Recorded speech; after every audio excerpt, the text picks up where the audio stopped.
नमस्कार, बहुत स्वागत है आप सभी का। न्यूज़ 18 का डिजिटल प्लेटफॉर्म देख रहे हैं आप। मैं हूं आपके साथ पूजा सचदेवा। भारत पाकिस्तान के बीच जो तनाव की स्थिति रही, उसमें एक बात साफ हो गई कि कौन भारत के साथ खड़ा है और कौन दुश्मन देश के साथ, मतलब पाकिस्तान के साथ। यानी कि कौन अपना है और कौन पराया, किसने विश्वासघात किया। तुर्की और अजरबैजान, ये दो ऐसे देश हैं जिन्होंने खुलकर पाकिस्तान का समर्थन किया। और यह समर्थन सिर्फ बयानों से, यानी कि सिर्फ शब्दों से नहीं था, यह समर्थन हथियारों से भी था, यह समर्थन ड्रोन से भी था। इंटरनेशनल बॉर्डर और एलओसी पर लगभग 300-400 ड्रोन्स के साथ हमले की कोशिश की गई और ये ड्रोन मेड इन टर्की थे। हालांकि इन दोनों ही देशों के व्यापारिक संबंध भारत के साथ बहुत अच्छे रहे हैं। तुर्की के साथ तो भारत ने हमेशा दोस्ती भी निभाई है, फिर चाहे वो कोरोना काल हो या फिर तुर्की में भूकंप से हाहाकार। 6 फरवरी 2023 को तुर्की में भीषण भूकंप आया था, हजारों लोग मर गए थे। उस समय भारत ने तुरंत ऑपरेशन दोस्त शुरू किया, राहत सामग्री, मेडिकल सप्लाई और रेस्क्यू टीम भेजकर यह जताया कि इंसानियत सबसे ऊपर है। इसी तरह कोविड काल में भारत ने वैक्सीन की मदद हो या जरूरी दवाओं की मदद, वो की तुर्की के लिए। लेकिन तुर्की ने क्या किया? तुर्की ने दिया पाकिस्तान का साथ, यानी कि आतंकिस्तान का साथ। जिसके बाद अब भारत के लोगों में गुस्सा है।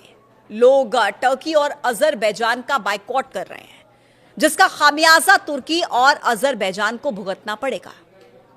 पिछले कुछ सालों में भारी संख्या में भारतीय पर्यटकों ने घूमने के लिए टर्की को चुना। साल 2023 में करीब 2,74,000 भारतीय नागरिक तुर्की गए थे।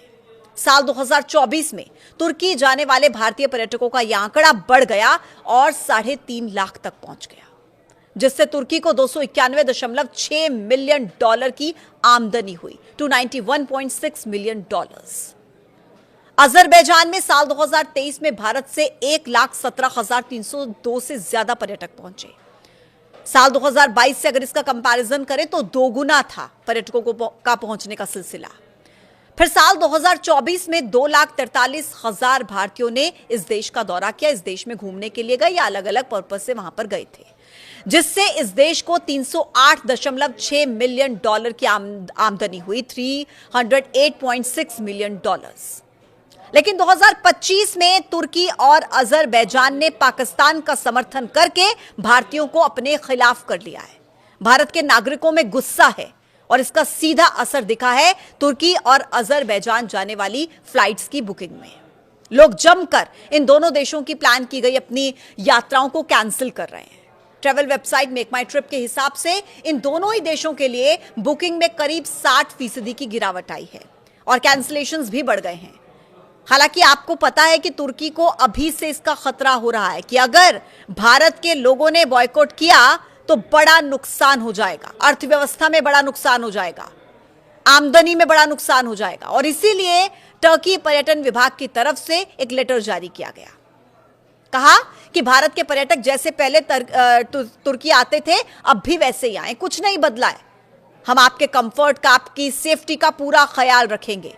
लेकिन भारत के लोग कह रहे हैं नहीं, हम नहीं आएंगे। और सोशल मीडिया पर आप देखिए, बायकॉट तुर्की, बायकॉट अजरबैजान, बायकॉट तुर्की एंड अजरबैजान, ये सब कुछ वहां पर आपको देखने को मिलेगा। ये एक आप देखिए अभियान सा चल रहा है। तुर्की के साथ भारत का बड़ा कारोबार है। भारत और तुर्की एक दूसरे से कई जरूरी सामान खरीदते हैं, बेचते हैं।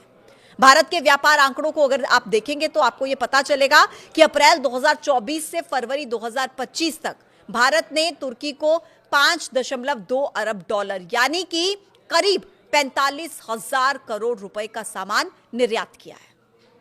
अगर आयात की बात करें तो तुर्की से भारत ने अप्रैल 2024 से फरवरी 2025 तक $2.84 अरब, यानी कि करीब 24.4 हजार करोड़ रुपए का सामान आयात किया था। ऐसे व्यापारिक रिश्ते हैं, उसके बाद भी टर्की ने समर्थन किस देश का किया? आतंक के आका पाकिस्तान का। पाकिस्तान को टर्की ने मिसाइल से लेकर ड्रोन तक देने में मदद की थी और यही भारतीयों को विश्वासघात जैसा लगा। लेकिन आप जरा सोचिए कि 50 से ज्यादा इस्लामिक मुल्क होने के बाद भी आखिर टर्की और अजरबैजान ने ही क्यों पाकिस्तान का समर्थन किया? सीधे शब्दों में आपको समझाएंगे। तुर्की के राष्ट्रपति रेसिप तैयप एर्दोगन, जो लंबे वक्त से मॉडर्न खलीफा बनने की उनको धुन रही है, वो चाहते हैं कि ऑटोमन एम्पायर की तरह उनका देश एक बार फिर से इस्लामिक दुनिया का राजा बने। पाकिस्तान के साथ इस्लाम के आधार पर तुर्की की वैचारिक करीबी है। एर्दोगन अक्सर कश्मीर का मुद्दा उठाते हैं और इसे इस्लामिक मुद्दे के रूप में पेश करते हैं, यानी कि दुनिया को यह दिखाने की कोशिश है कि वो एक इस्लामिक देश पाकिस्तान के साथ खड़ा था। मतलब टर्की और अजरबैजान ने पाकिस्तान का समर्थन धर्म देखकर किया, मजहब देखकर किया। तो आप जरा सोचिए कि क्या हम हिंदुस्तानी मुल्क देखकर, देश देखकर उनका बहिष्कार नहीं कर सकते? अपने सैनिकों को देखकर कि कैसे उन्होंने हमारे लिए ऑपरेशन सिंदूर चलाया, कैसे उन्होंने अपनी जिंदगी को जोखिम में डालकर मुझे, आपको, हम सबको सुरक्षित रखा और रख रहे हैं। क्या हम इसलिए इनका बहिष्कार नहीं कर सकते? अभी आपको तय करना है कि आपको अपनी कमाई का हिस्सा इन्हें देना है या नहीं देना है। यह आपके ऊपर है। आज के इस वीडियो में इतना ही। कल फिर होगी मुलाकात एक नए पॉडकास्ट के साथ। आप देखते रहिए न्यूज़ 18। नमस्कार।